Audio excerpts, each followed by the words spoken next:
The 7th chapter of the book of Daniel, and you remember that we said that we would be looking at the beast this week, and so we're at Daniel chapter 7, please. And for those who have not been here, we've been thinking about the forgotten dream that Nebuchadnezzar had in our studies recently, as we watched the giant human form that Daniel the prophet described to him, as he reminded the king of the great image that stood before him.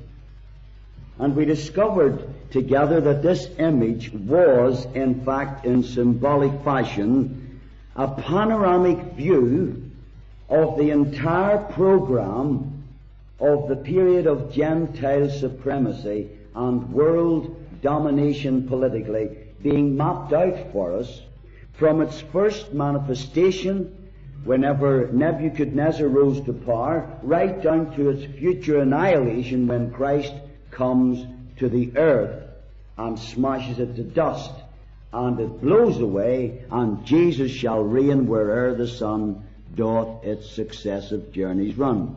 And so in Daniel chapter 2 we had a supernatural vision given to Nebuchadnezzar of Gentile governmental history in advance, as mankind would view it, as a desired thing, as a coveted thing, gold and silver and brass.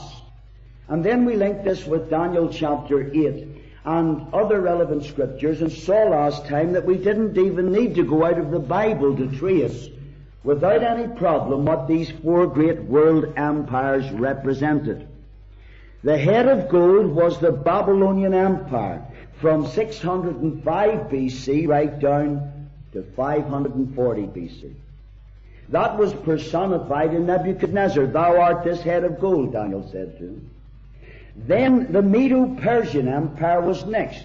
It was the second one. The breast and arms of silver ran all the way from 540 BC until 332 BC, and it was personified in Cyrus, king of Persia. You remember we saw one horn higher than the other, but the higher one came up last. That was Cyrus. So we had the Babylonian Empire, the head of gold, then the arms and breasts of silver, which was the Medo-Persian Empire, and then the belly and thighs of brass we saw was the Grecian Empire, that ran all the way from 332 BC right down to 32 BC, although the power of Rome was in the world away from 200 BC and was gathering strength all the time. Then we saw that was personified in Alexander the Great, who died an untimely death before he was 33 years of age in a drunken debauch at Babylon. And four generals took over the entire empire and divided into four sections, four kingdoms.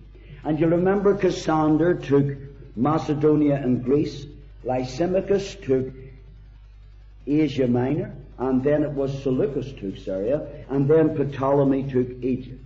These four generals split up the whole empire into four kingdoms. Then we saw lastly the legs of iron. There they were, standing there, this great image that Nebuchadnezzar saw. And we saw that this represented the Roman Empire, which was in existence in the days of the birth of the Lord Jesus Christ, and indeed the death of the Lord Jesus Christ. And we saw there were the legs of iron. And you remember that a decree went forth from Caesar Augustus that all the world should be taxed. And that's why Mary and Joseph were in Bethlehem, fulfilling the prophecy that Christ would be born there, because they were both of the lineage and of the house of David.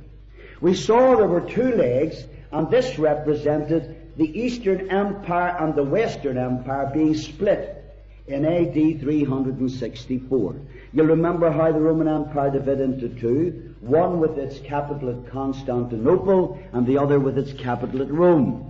Now we also felt that the length of the legs were significant because they taught us that the empire that is in existence from the belly and thighs of brass, indeed that was the Roman Empire, wasn't it?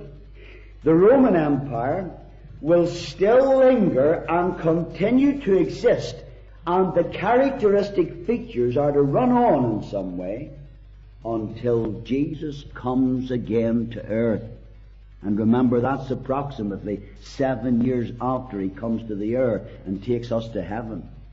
And so, the Roman Empire will still linger on in some way to the very end. Not only in existence at the birth of Christ and the death of Christ, but the second coming of Christ. Both to the air and to the earth. The Roman Empire will be there.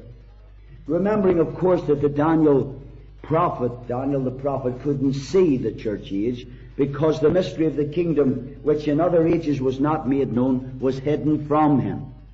Now, we get a clearer picture here in Daniel chapter 7, as Daniel himself is being given a vision here, his first vision, which will enable us to focus our attention on these great world powers, these four great Gentile world powers, as God views them. Now, we saw man viewed them as a desirable thing, gold and silver and so on. But God views them as beasts, graphic monsters, the last of which almost defies description with all of its brutality and depravity.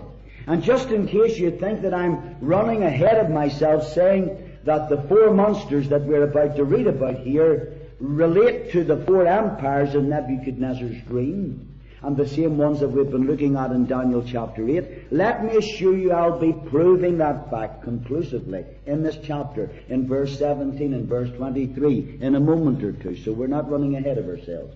Okay, let's make a start in verse 1 of Daniel chapter 7, please. In the first year of Belshazzar, king of Babylon, not Nebuchadnezzar now, but Belshazzar. And we're at chapter 7, and remember he died in chapter 5, and so the book isn't in chronological order. We know from the Babylonian Chronicle that the year is 553 BC, or 14 years before the feast of Belshazzar, which you'll remember ended Babylon's empire. In the first year of Belshazzar, king of Babylon, pardon me while I move this a moment, bouncing all over the place. In the first year of Belshazzar, king of Babylon, Daniel had a dream and visions of his head upon his bed. And so here we can see that this man who is so often communicating with God, Daniel was a man of prayer, we all know that. Well, here's God communicating with him while he's lying on his bed somewhere. Hope you're aware of God even when you're on your bed. Because we can see here that God is communicating with him, giving him a dream and visions. And he wrote the dream. Daniel had no problems taking notes when God started to speak to him. You know, it wasn't the unpardonable sin or anything like that. As a matter of fact, John on the Isle of Patmos was exhorted to write these letters to 7 different churches. And so there's nothing wrong with not taking notes, and there's nothing wrong with taking notes. So let's keep that in our minds. He wrote the dream and told us some of the matters. Now, he didn't tell it right away. Look at the last verse in the chapter, because he says there, hitherto is the end of the matter. As for me, Daniel, my cogitations much troubled me, and my countenance changed in me, but I kept the matter in my heart. He didn't reveal this to other people right away at the first. He wrote it down, but now he's relating it. Look at verse 2 with me then, please. Daniel spake and said, I saw in my vision by night, the darkness is deepening, and behold, the 4 winds of the heavens strove upon the great sea.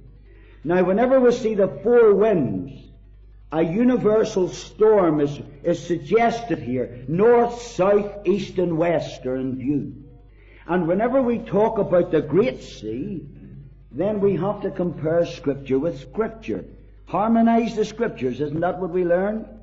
Well, whenever God's speaking to Joshua, in Joshua chapter 1 and verse 4, he says this, from the wilderness and this Lebanon, even unto the great river, the river Euphrates, all the land of the Hittites, and unto the great sea, toward the going down of the sun shall be your coast. And you know as well as I do, the coast of Israel, the going down of the sun is on the west side. And it's bound to be the Mediterranean. What else can it be? So the great sea is the Mediterranean. And whenever we see the 4 winds, this universal storm, and they're blowing on the Mediterranean. Look, the stormy sea represents the agitated unrest of the surrounding nations there politically. All those nations round the Mediterranean, which turn the Mediterranean into a lake, you can see there's a political upheaval, terrorism on every hand, and there's a universal storm. Listen, these are the news headlines you're getting here in the book of Daniel 600 years before Christ was born. These are the days in which we're living.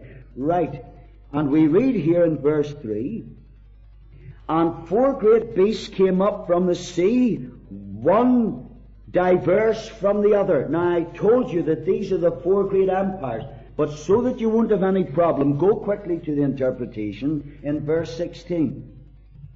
I came near unto one of them that stood by and asked him the truth of all this. So he told me and made me know the interpretation of the things. So we're not speculating or anything like that.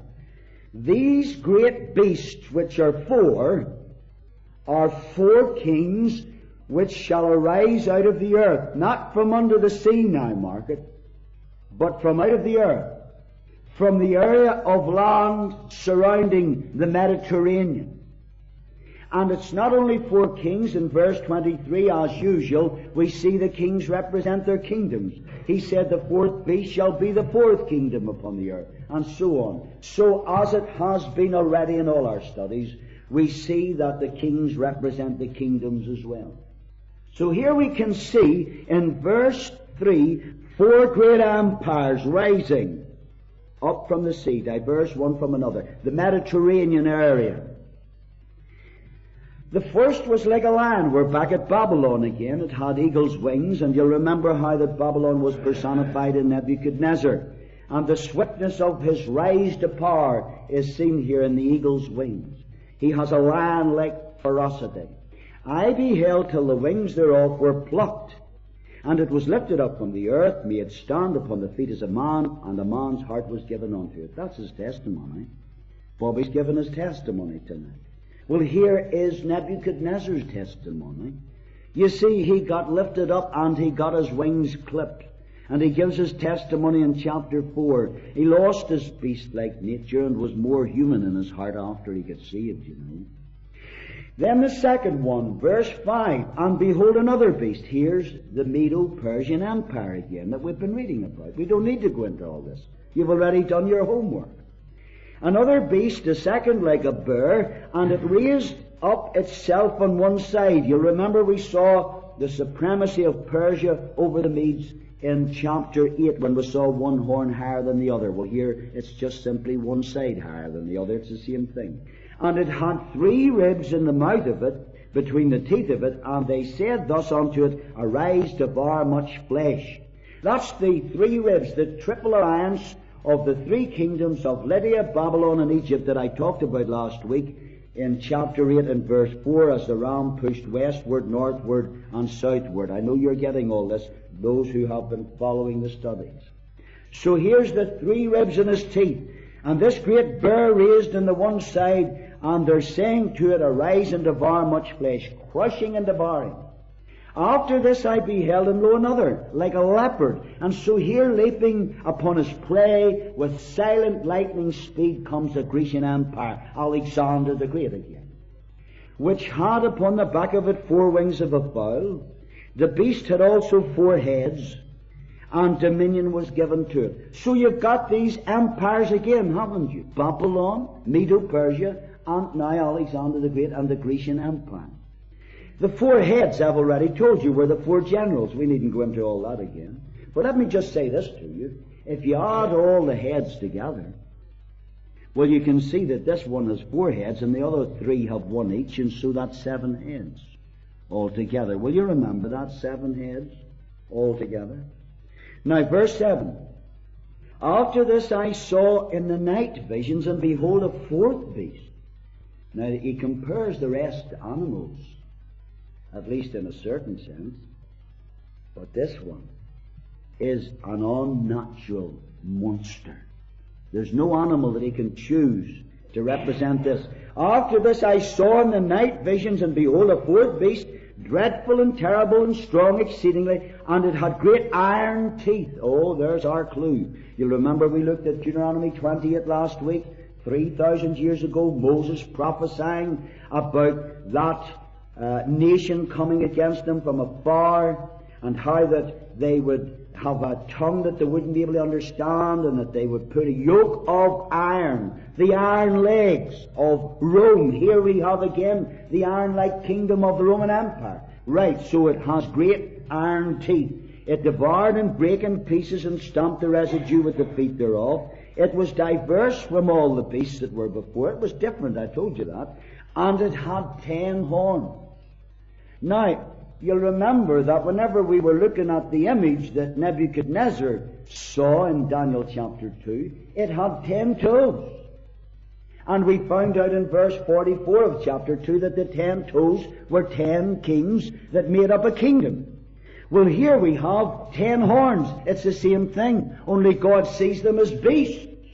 And so you can see that the 10 horns and the 10 toes are exactly the same thing. And whenever the stone comes from heaven and smashes the image altogether, as we read last week, this is what's involved. 7 heads and 10 horns altogether. Will you keep that in your mind? Right, verse 8. I considered the horns, and behold, there came up among them another little horn. Now, not out of one of them, as we read in chapter 8 last week about that little horn, which was Antiochus Epiphanes, but this is a horn, another little horn, coming up among them. Different altogether, isn't it? And we read, before whom were 3 of the first horns plucked up by the roots, and behold, in this horn were the eyes like the eyes of a man. You see, there come up this 11th horn. And this little horn had human characteristics. It was an individual of great intelligence, because he had eyes like the eyes of a man, and a mouth speaking great things. And here we have the powers of oratory and his powers of persuasion. And this fellow can really preach, you see, and they're really getting this thing. And so he's watching. Look at verse 11. We'll come back to those other verses later. I beheld then because of the voice of the great words which the horn spake. I would think if we had heard Hitler speaking, whether we would have agreed with him or not, whether we would have understood him or not, we would have been fascinated with the man. And you see, we can see that Daniel's eyes go straight to this little horn that's doing this mighty preaching. And he says, I beheld then because of the voice of the great words which the horn spake, I beheld even till the beast was slain. And his body, he has a body, destroyed and given to the burning flame. And so he has a body that will seemingly die. It will appear that way anyway. And eventually it will go into the fire. As concerning the rest of the beasts, they had their dominion taken away, yet their lives were prolonged for a season and a time. In other words, he's making a contrast here between the empire of the beast, who was actually destroyed, and the nation that he represented destroyed with him. But you take the Babylonian Empire, the Medo-Persian Empire, the Grecian Empire, although they were destroyed, all the people weren't wiped out or anything like that. They didn't have their lives taken from them. Right, we can see now in verse 15, we'll come back to those other verses again too. I, Daniel, was grieved in my spirit in the midst of my body. Now the surgeons wouldn't be able to find that, would they? But your spirit is in the midst of your body. And the visions of my head troubled me. I came near unto one of them that stood by, and asked him the truth of all this. So he told me and made known to me the interpretation of the things. These great beasts, which are four kings which shall arise out of the earth. But the saints of the Most High shall take the kingdom and possess the kingdom forever, even forever and ever. Then I would know the truth of the 4th beast, which was diverse from all the others, exceeding dreadful, whose teeth were of iron, nails of brass, which devoured and brake in pieces and stamped the residue with his feet. He's saying, look, what was that 4th kingdom? He's saying, well, why was that 4th one portrayed as an unnatural monster, a savage killer, a brutal destroyer? Why? And then he says in verse 20, and of the 10 horns that were in his head. What were those 10 horns in his head? And of the other which came up before whom 3 fell, even of that horn that had eyes and a mouth, he remembers his features, that spake very great things, whose look was more stout than his fellows. He says 3 things, he says. Look, why was this 4th one portrayed as an unnatural monster? Secondly, what were the 10 horns in his head? And thirdly, who was that little horn? Daniel asked questions when God was speaking to him. Verse 21, I beheld, and the same horn made war with the saints, and prevailed against them. Notice the word prevailed. Until the Ancient of Days came, and judgment was given to the saints of the Most High, and the time came that the saints possessed the kingdom. Thus he said, here now is the interpretation, the 4th beast shall be the 4th kingdom upon earth. Rome, isn't it? Back to the Roman Empire. Which shall be diverse from all kingdoms, and shall devour the whole earth, a worldwide authority, and shall tread it down and break it in pieces. So there's your first question answered. It's the Roman Empire. And the 10 horns out of this kingdom are 10 kings that shall arise. I told you there were 10 kings, didn't I?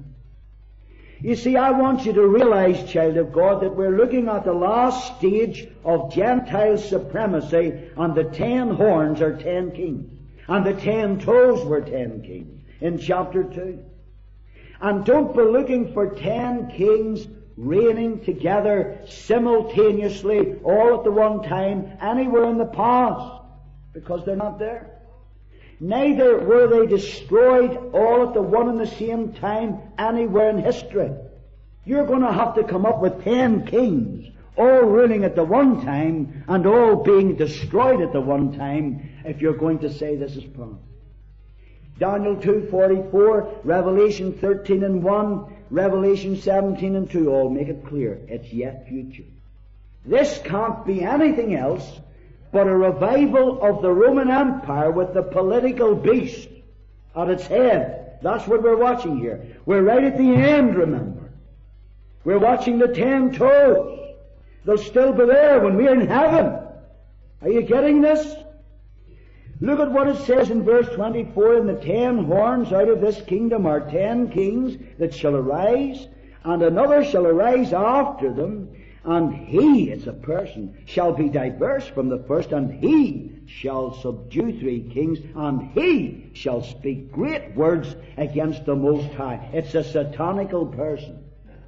And shall wear out the saints of the Most High. He's persecuting the people of God until they're worn out. And I know you're worn out. And better than that, God knows you're worn out. And God knows who's wearing you out, friend. Oh, yes. And he thinks to change times and laws. You see, the spirit of Antichrist has always wanted to change God's ordinances and God's traditions, as it were. And the spirit of Antichrist doesn't want marriage. Wants us all to have love children. Wants to marry homosexuals and lesbians, and they'll break in, as they have done this very week, into the television news studios, and they're crying out, we want to be able to get married. He'll change these things, you know. The boy's about to rise who's going to give them what they want. Sunday trading, change it. Abhorrence of abortion, put it away. Friend, this guy's going to change the lot. And we read here, and they shall be given into his hand until a time and times and the dividing of time. You see, that's an Aramaic expression. A time is one, and times are two, and the dividing of time is a half. So we have 3.5 again here, the 3.5 years of the Great Tribulation. It's a specific period, and he'll control things. It's the same 1,260 days that we saw last week in Revelation chapter 11, verse 2. Verse 26 now. But the judgment shall sit, and they shall take away his dominion, and consume, and destroy it to the end. And the kingdom and dominion and the greatness of the kingdom under the whole heaven shall be given to the people of the saints of the Most High, whose kingdom is an everlasting kingdom, and dominions shall serve and obey him. Yes, we've gone right through the chapter, haven't we? That's not too bad now for about 20 minutes or so. You see, this is the rise of the beast. And I told you last week, we'll be looking at the rise of the beast prophetically. And I want to ask a question just now. When is this going to happen? When is it going to happen? Look at verse 22 again, because that's a time marker there in verse 21 and 22. He says, I beheld, and the same horn made war with the saints and prevailed. See the word prevailed? That can't be the saints in the church of Jesus Christ, the bride of Christ. For the Lord has promised us, I will build my church, and the gates of hell shall not prevail against it. So the saints are out. It's after the rapture, friend. And it's until the Ancient of Days came and set up his kingdom in verse 22. So we can see the rise of the beast takes place after the rapture and before the millennial reign of Christ. That's a great wee marker there. And the rise of beasts will be seen all over the world, but we'll not see it because we'll be in heaven and we'll have our eyes on the one whom our souls love. And our vision will be full of Christ. Now, with all this in mind, as we're digging into the biblical background of the beast, let's compare now what we have so far discovered with what we learned last week in Daniel chapter 2. You'll remember in Daniel chapter 2, go there for a second because some of you weren't here. Daniel chapter 2, just for a second, and it's the last verses there. We're away at verse 40, and we're looking at this fourth empire. Daniel 2 and verse 40.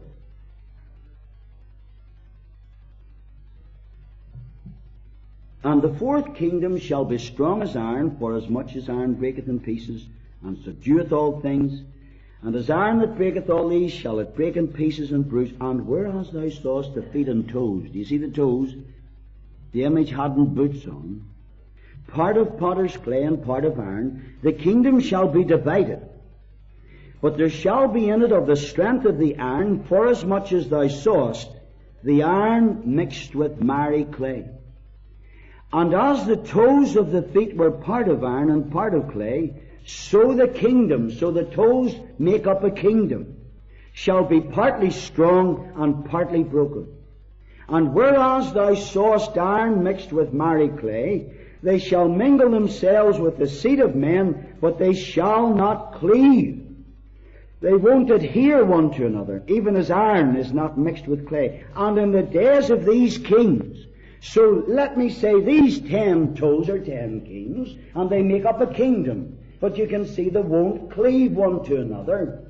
And what we're looking at here is the final formation of the power and strong authority of the Roman Empire, now mingled with clay in the feet and toes of the image. The 10 toes of Daniel chapter 2, the 10 horns of Daniel chapter 7 and Revelation chapter 13 and Revelation chapter 17 clearly show the final formation of Rome's power will be a 10-kingdom federation of nations. A 10-kingdom federation of nations. That's what we're looking for.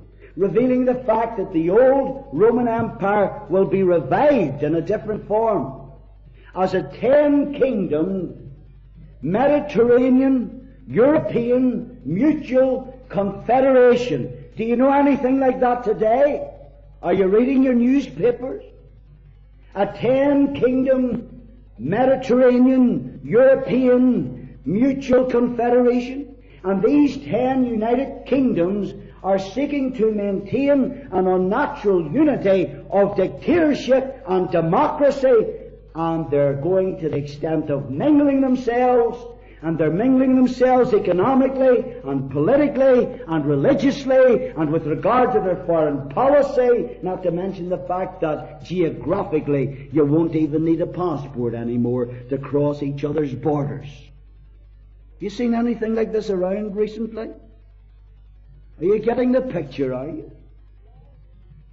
But they shall not cleave one to another.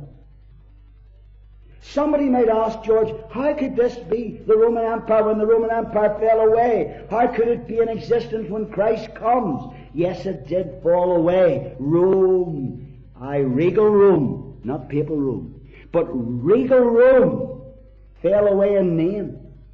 But the European nations which made it up originally still linger on in their cracked up state.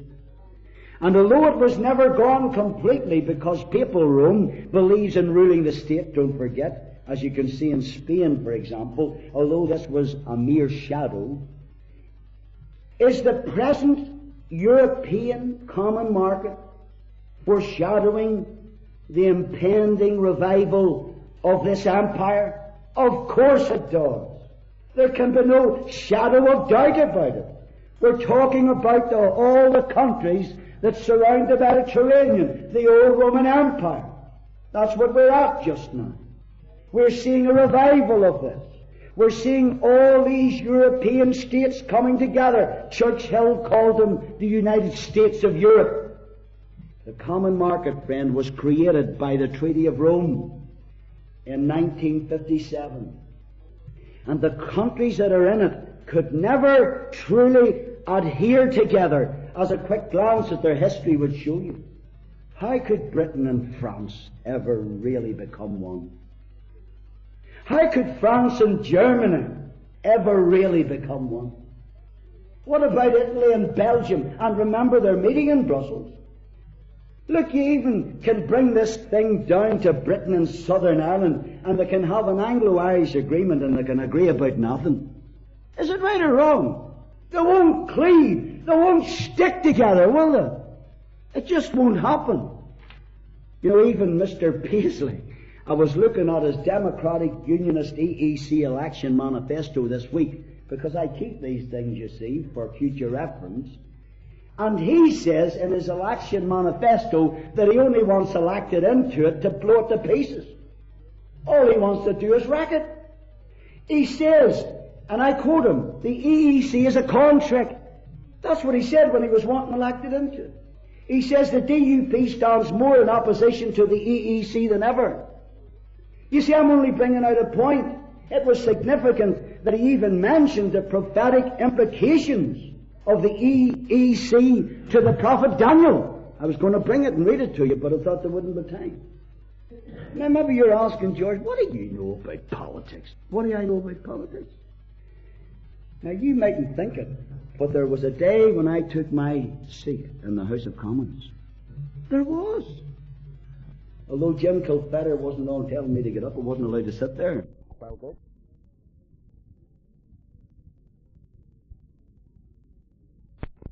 Says George Iraq, come on, I'm taking you over to London for 3 days, and what a precious time we had. It was wonderful. And there I was in the House of Commons as well as many other places.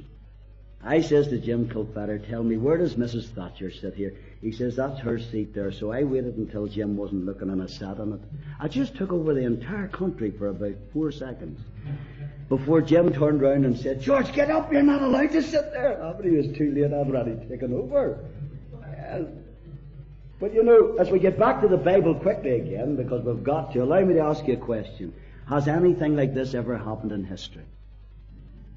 Because at the final formation there's a simultaneous 10-toe projection of 10 kingdoms coexisting, mingling their nationalities, and yet suddenly they're all destroyed together at the one and the same time with an almighty blow. Has that ever happened? No. Has all trace of Rome been ground to a powder and blown away? No.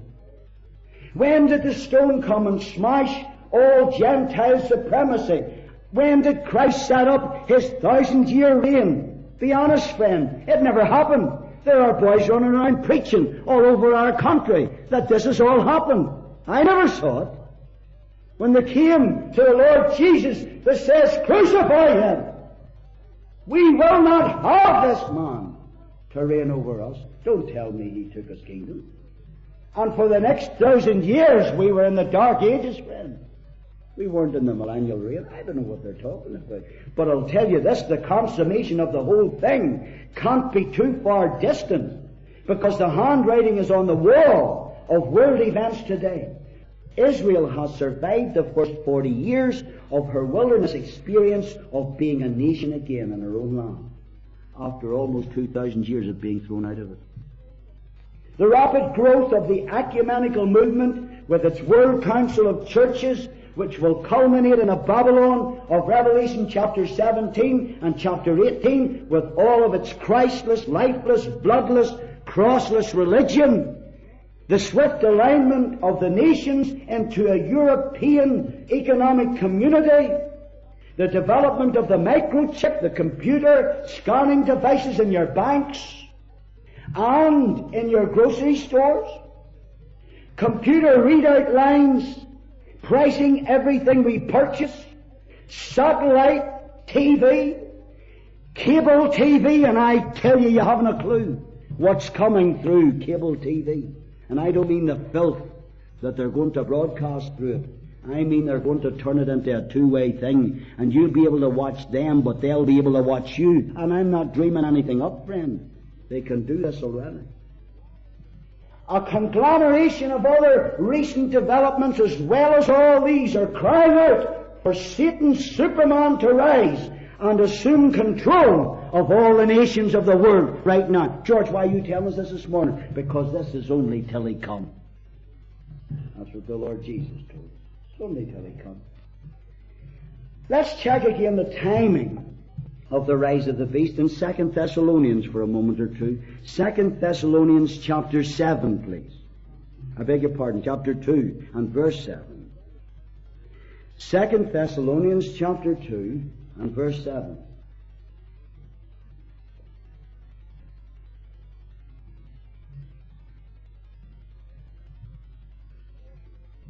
And Paul says, for the mystery of iniquity doth already work. Did you see that? Only he who now letteth, there's a person hindering here, it says holdeth in the margin, will hinder. He who now hindereth will hinder until he be taken out of the way or out of the midst. The Spirit of God is in the midst of the assemblies. Very soon the assemblies won't be here anymore, and the Spirit of God will no longer be in the midst.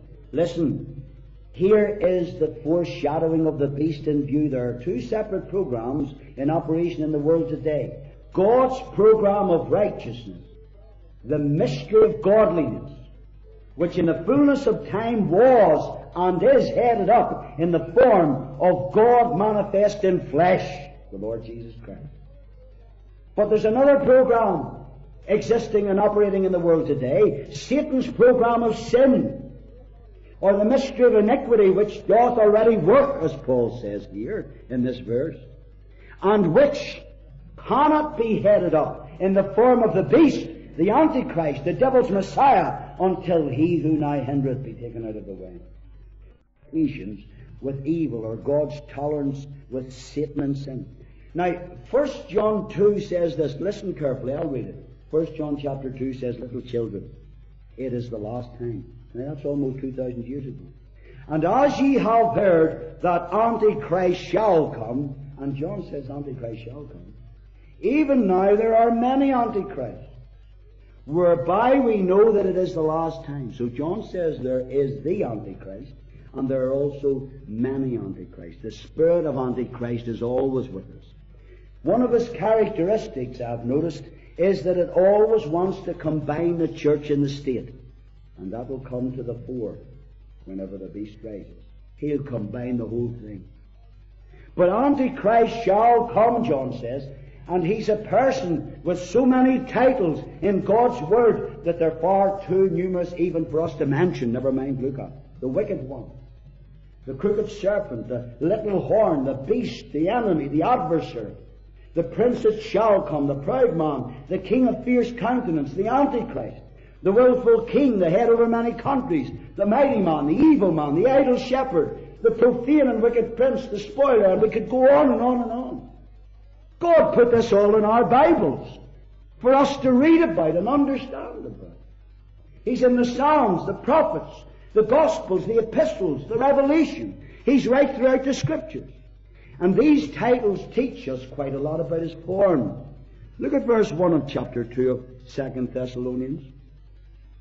Paul says, "Now we beseech you, brethren, by the coming of our Lord Jesus Christ, and by our gathering together unto Him." Now that happens at the one and the same time. That's the rapture we're reading about there. And he's imploring them on the basis of the certainty of the second coming, that ye be not soon shaken in mind, or be troubled neither by spirit, nor by word, nor by letter as from us, that the day of Christ is at hand.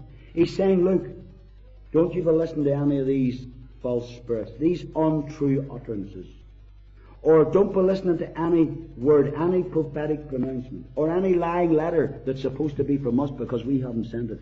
Don't you listen to anybody telling you that the day of the Lord is at hand. I've checked 4 other versions, 4 other translations, and they all translate this the day of the Lord. That's what it ought to be. It's a period of judgment which runs from just after the rapture, as we see in Zechariah chapter 14, until the purging of the heavens by fire just before the establishment of the new heavens and the new earth. Do you see his form here? He says, "You let no man deceive you," in verse 3, he says, "by any means, for that day shall not come except there come a falling away first." Friends, have you ever seen such a falling away among the people of God? You ever seen anything like it?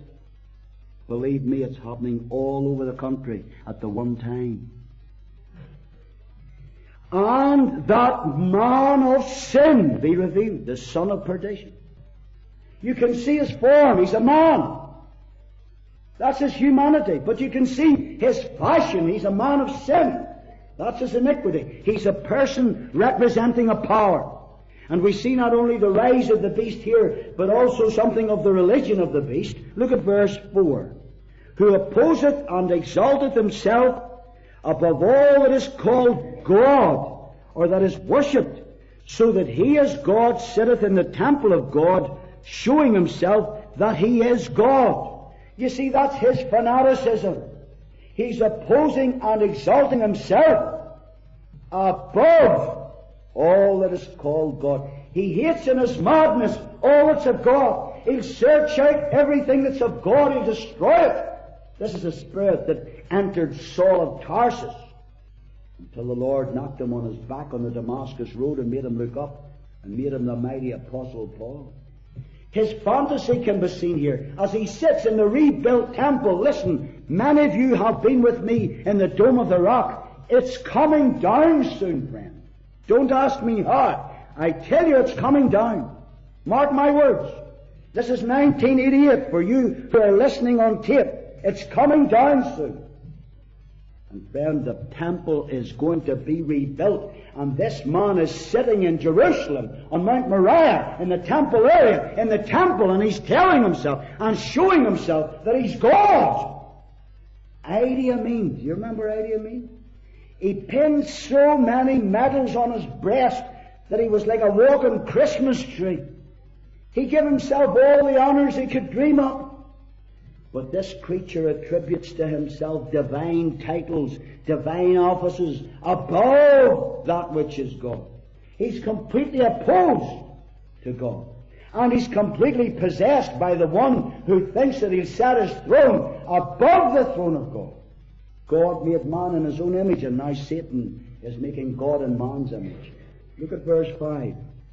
"Remember ye not, when I was yet with you, I told you these things?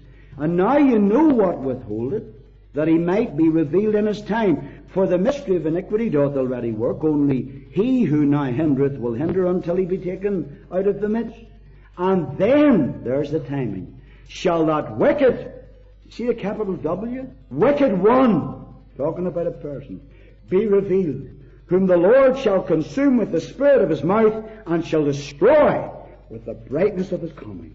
Even him whose coming is after the working of Satan, with all power and signs and lying wonders." Has there ever been a day when the Church of Jesus Christ have run out after signs and wonders so much? Oh, you be on your guard, friend. This is the day when men are making merchandise of your souls and you don't know it. Start to find out the difference between your spirit and your soul, and then start to find out how the soul operates, and I'll tell you, you'll not be running after signs and wonders. You'll be after God. You'll be looking for Christ and His exaltation.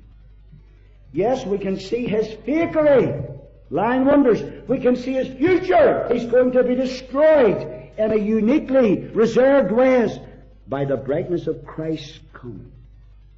And as we continue to think about the religion of the beast for a moment or two longer, let's look at Revelation chapter 13 now. Revelation chapter 13 and verse 11. And we can see his fellow here. This is his fellow. And I beheld another beast coming up out of the earth.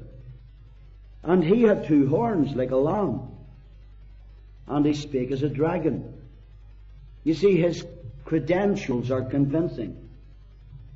He has the look of a lamb, but he talked like a dragon. That's deception.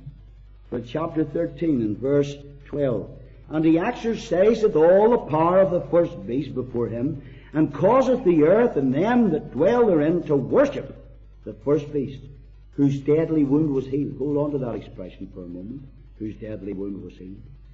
And he doeth great wonders, so that he maketh fire to come down from heaven on the earth in the sight of men. He's imitating Elijah, calling down fire from heaven.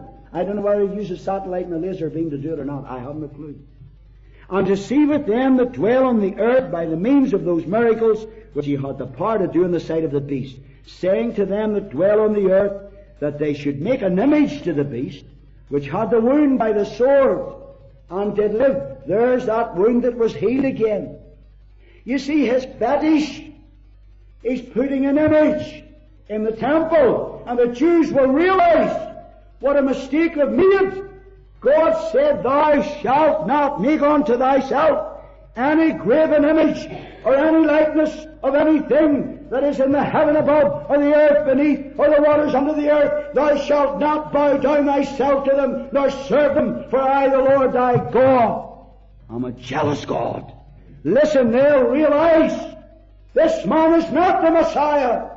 He's got an image in the temple. He's got what? He's got an image in the temple. He's demanding that we worship it. Oh, he'll have his followers. Look at verse 3. And I saw one of his heads, as it were, wounded to death. He's aping the death and the resurrection of Christ. That's that deadly wound that seemed to be healed. I saw one of his heads, as it were, wounded to death, and his deadly wound was healed. And all the world, not Europe, friend, the world, wandered after the beast, and they worshipped, did you get that word, worship? The dragon, which gave power to the beast, and they worshipped the beast, saying, Who's like unto the beast? Who is able to make war with him? Listen, friend, who is the dragon? In chapter 12, verse 9, let me read it. The great dragon was cast out, that old serpent called the devil and Satan, that deceiveth the whole world. You have no doubt who the dragon is now, have you? This is a revival of Satan worship, and we're seeing it on our own doorstep. They skinned 12 dogs in Glengormley a few weeks ago. They found the burnt body of a 4-year-old boy not so long ago.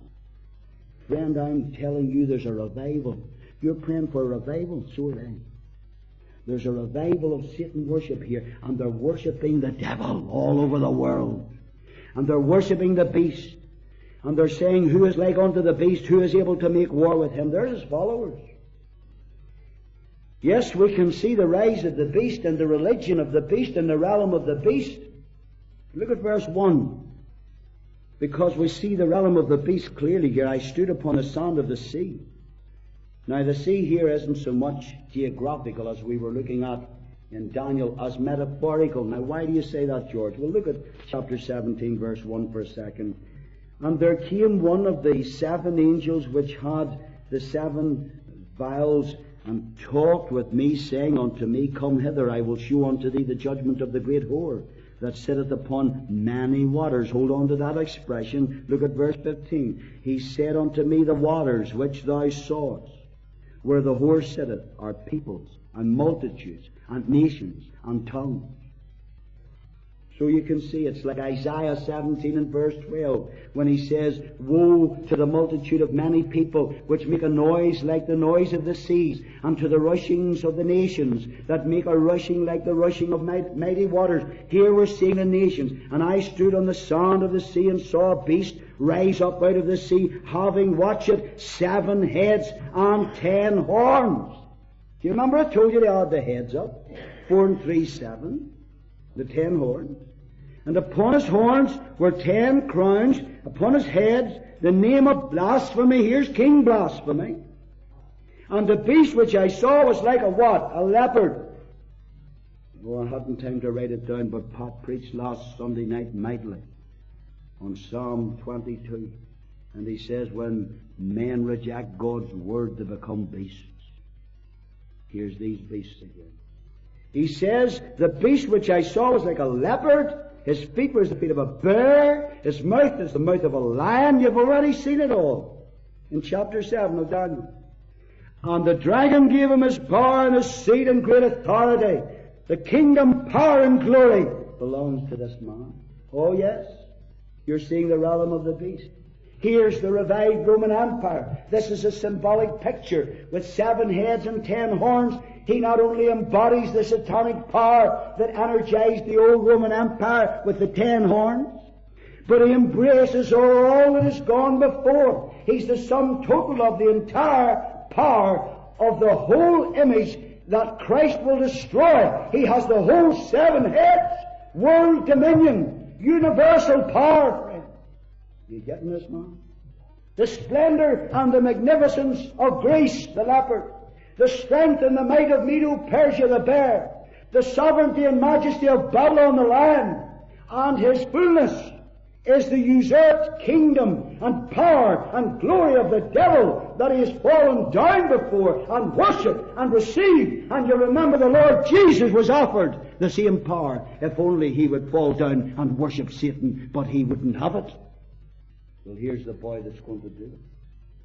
Yes, with a symbolic picture and a satanical person. And in verse 8 there's a subject people. It says, "All that dwell upon the earth shall worship him, whose names are not written in the book of life of the Lamb slain from the foundation of the world." Thank the Lord we're saved. And your name wasn't written in the book the night you got saved, dear. It was written there from before the foundation of the world. Hallelujah. Ah, praise God. Yes, what about the rebellion of the beast? I'm almost finished. I have to rush through these things. Give me a few more minutes, anyway.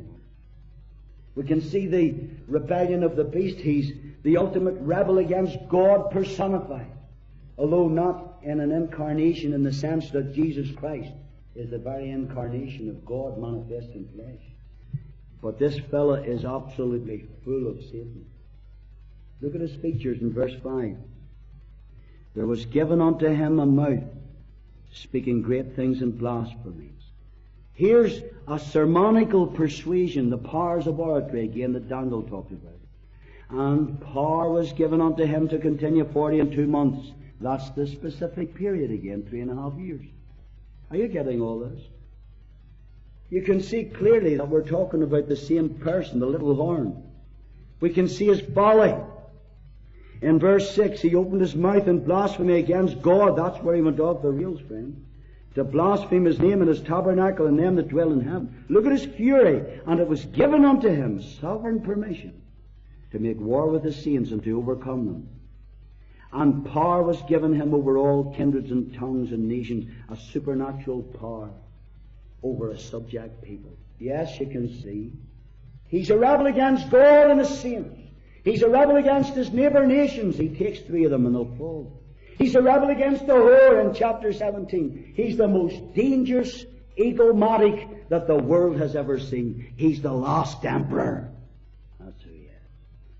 He's the beast. Yes, the reign of the beast begins with his arrival on the political scene with a false face on.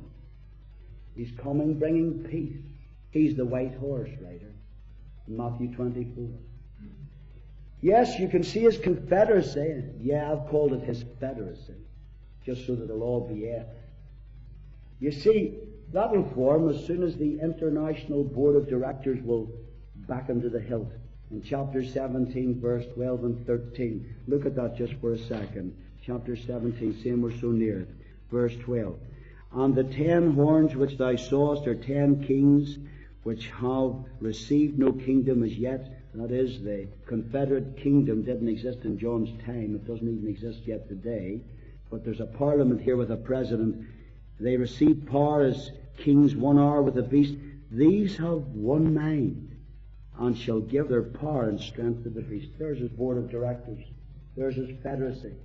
And the beast who rises to power around the coastline of the Mediterranean will make his way to the heights of world power. His fortune? Oh, there wouldn't be time to go into it. Politically, he's a superman. Commercially, he'll make craft to prosper.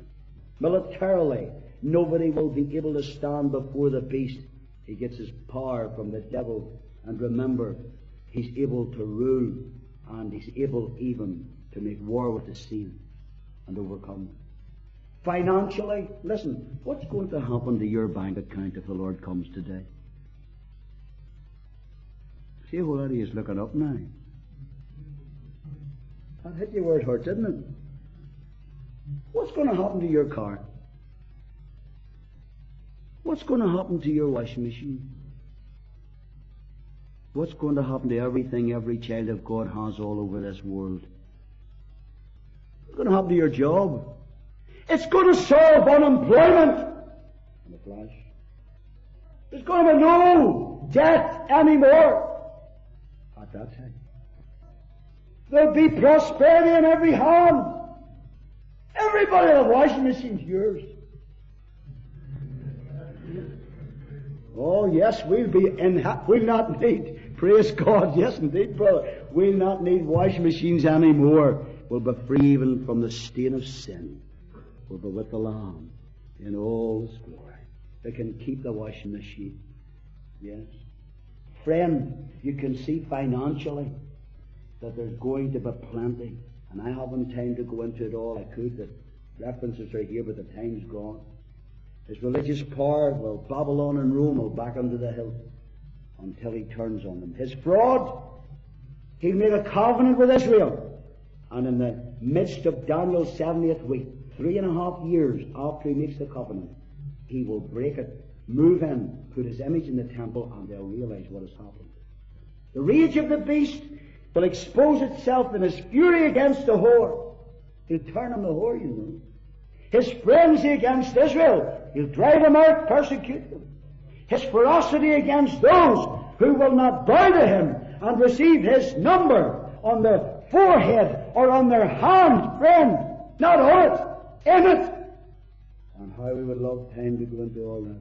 There isn't time, and I'm not taking any more time. Let me just remind you, get to Luke 4 just for a second before we close. Luke chapter 4. Of the lovely Lord Jesus. I want you to see him here. I want you to think about him. Just as we come to a conclusion. 30 years of age. He has heard about John baptizing the multitudes as they confess their sins in Jordan. And now he has made his way down and standing in the water. And John is looking at him because this one has no sins to confess. And John says, comest thou to me? I have need of thee to be baptized. And the lovely Lord Jesus says, suffer it to be so now, for thus it becometh us to fulfill all righteousness. He baptized him. The heavens opened. The dove descends. The Father publicly proclaims to the whole world, this is my beloved Son, in whom I am well pleased. And now that God has publicly identified His own Son, Satan, who has wanted to destroy the seed of the woman, who would crush his head for years, it is no doubt anymore. This is He, and the Spirit of God fills Jesus until He's completely controlled by Him and leads Him into the wilderness. Luke chapter 4 verse 1. Jesus, being full of the Holy Ghost, returned from Jordan, was led, look at it, led by the Spirit, capital S, into the wilderness. You'll always know the guidance of God in that way. The Spirit of God leads, the devil drives. That's how you'll know. I know it says in Mark's Gospel, immediately the Spirit driveth him into the wilderness. But there's no capital S at Spirit there. The word means a strong inward constraint gripped him.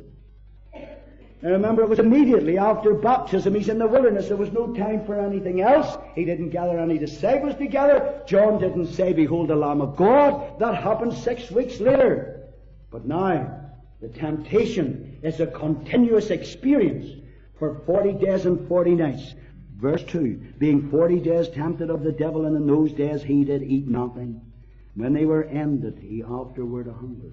Every day he was tempted, but Matthew points out that the climax of the temptation came at the end. Whenever the Lord Jesus was at his weakest physically, whenever he was worn out. Look, I want you to get this morning. The spirit that's filling the beast who's wearing out the saints is the spirit of Antichrist that's trying to wear you out. Trying to wear me out along with you.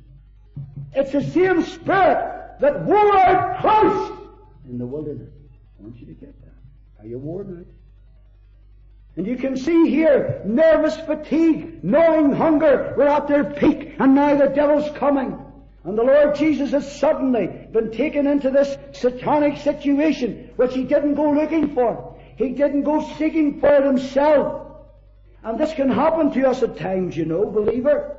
Happened to Abraham, just in a flash. He had to take his son Isaac. And his faith in God's Word was tested. And listen, child of God, our faith in God's Word is tested at times. Remember, when it happens, temptation isn't a sin, but yielding to it is. The more righteous you live, the more intense will be the temptation. And the sinless Savior was tempted in all points like as we are, yet without sin. Body, soul, and spirit. Body first. What does he say in verse 3? The devil said unto him, If thou be the Son of God, command the stone that it be made bread. Absolutely nothing wrong with physical hunger, is there? It's a healthy, natural instinct. But like all other physical appetites, which are perfectly legitimate and wholesome and normal, it can be used as a spearhead for a powerful temptation, and the devil knows it. What's your physical appetite? The evil objective that the devil had in his mind was a subtle one, as he still can hear the words of God ringing in his ears, if he has ears. This is my beloved Son. He says, if you are the Son of God, then do this. Well, he didn't like that at all. He's trying to induce a spirit of distrust in the Father, in the Savior's heart. He's saying, look here, you have a perfectly legitimate need. God's doing nothing about it, is he? I know you can trust God. I know you can trust your Father. But you're not supposed to trust your Father now in an extremity situation like this personal one. You're supposed to stop trusting God and start taking independent action to meet your own perfectly legitimate personal human needs. That's what you're supposed to do. That's what the devil's saying.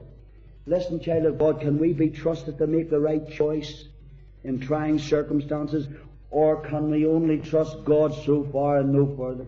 Is God not to be trusted and relied upon completely? Christ is being tempted bodily. The lust of the flesh comes at all of us. What does he do? As the devil seeks to make him doubt the word of his Father, what does he do? What does he teach us we should do? He expresses openly his absolute faith in God's Word. He says in verse 4, It is written, Man shall not live by bread alone, but by every word of God. He's telling the devil that God's Word means more to him than anything else. Does God's Word mean more to you than anything else, even your food? It is written. Didn't reach into his spiritual armory for a second-rate weapon. He uses the ultimate deterrent 3 times. It is written. The Savior's answer to temptation is unwavering faith in God and total obedience to His Word. He's tempted in the Spirit. You know as well as I do. He's taken just now. The devil took him up into a high mountain, showed him, just didn't tell him, showed unto him all the kingdoms of the world in a moment of time. And the devil said unto him, Listen to it, all this power will I give thee, and the glory of them. For it is delivered unto me, and whomsoever I will I give it. If thou therefore wilt worship me, all shall be thine. I'll make you the Antichrist. I'll make you the world leader. Just fall down and worship me. The devil has always wanted to be worshipped. That's why he sits in the temple for the worship of the world one day. Friends, you can see he didn't just tell them about the kingdom and the power and the glory. He showed them it all in a moment of time. You see this usurped power that he has usurped from Eden's garden right down until God removes it from him. He's offering it to Christ. And we see that these temptations are being enacted in the inner world of Christ's mind. No mountain is high enough to view the whole world from. Nobody could survey the entire world in a moment of time. But the devil transported him in spirit to a mountain summit and gave him a panoramic view of worldly kingdoms and power and glory, and said, look, you don't need to go to the cross at all. Just fall down and worship me. His spirit was being tempted. What about his soul? Takes him to the temple, pinnacle of the temple. He says, right, jump off. Doesn't God say, it is written, he shall give his angels charge over thee, verse 10, to keep thee. He leaves out the word in all thy ways. And in their hands they shall bear thee up, lest at any time thou dash thy foot against a stone. You see, the lure of sensationalism is here. And many of the people of God are falling to the lure of sensationalism all around us. He could have took them to an isolated mountain and said, jump off. He didn't do it. He took them to the temple. See all those people down there jumping. They'll see you flying. They'll know exactly who you are. They'll come running to you. And he misquotes Psalm 91 verse 11, and he leaves out those 4 words, all thy ways. Changes the whole meaning of the verse, which promises divine protection for those who are walking in the God-ordered ways of the will of the Father, as the Lord Jesus was in Nazareth whenever they couldn't throw him over the top of the mountain or the brow of the hill. But jumping off pinnacles isn't one of God's ways for your life or mine or Christ's. The Lord Jesus Christ simply turns in verse 12 and says, thou shalt not tempt the Lord thy God. And when the devil had ended all the temptation, he departed for a season. Listen, he's not omnipresent, is he? He departed for a season. He's slinking away like a whipped cur. And what did the Lord do when he was tempted? He didn't bow, he didn't bend, he didn't break. When the Lord was worn out, when oppression came, he boldly proclaimed the Word of God. That's what he did. Boldly proclaimed it. Because when you're worn out, and the devil comes at you, he'll tell you you're not fit to proclaim the Word of God. That's one of the things he'll tell you when he's oppressed you. Yeah. That's why Daniel said, let me die, I'm no better than my fathers. Lord didn't let him die. Give him a feed and put him to bed. Worn out. Come on, Daniel 7. I'm almost finished. We've got to see this lovely scene. I'm just going to read it and let it go. Daniel 7, as we see what actually happened then. Watch what we missed. Verse 9, Daniel 7. Get this scene into your heart as we worship the Lord just now. I beheld till the thrones were cast down, and the Ancient of Days did sit, whose garment was white as snow. That's verse 9 of Daniel 7. And the hair of his head like the pure wool, his throne was like the fiery flame, wheels as a burning fire, a fiery stream issuing and coming forth before him. Thousands ministered unto him, and 10,000 times 10,000 stood before him. The judgment was set, the books were opened. Verse 13, I saw in the night visions, and behold, one like the Son of Man came with the clouds of heaven, and came to eternal God, the Ancient of Days. They brought him near before him, and there was given unto him dominion and glory and kingdom, that all people and nations and languages should serve him. His dominion is an everlasting dominion, which shall not pass away, his kingdom that shall never be destroyed. Can you see the Lord Jesus? Friends, I want you to see that he wouldn't bow to the devil. And the very power that the devil offered him, he took it from him. And he took it from him forever. And the hair that once was crowned with thorns is crowned with glory now. And friends, God wants you and me to know through this whole message, seek ye first the kingdom of God and His righteousness, and all these things shall be added unto you. Don't take the devil's shortcut. You go God's way. And may the Lord bless you. Part of your hand. 517, please.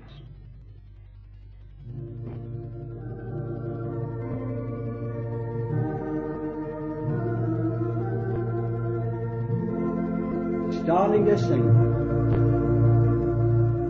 When Jesus comes to reward His servants, whether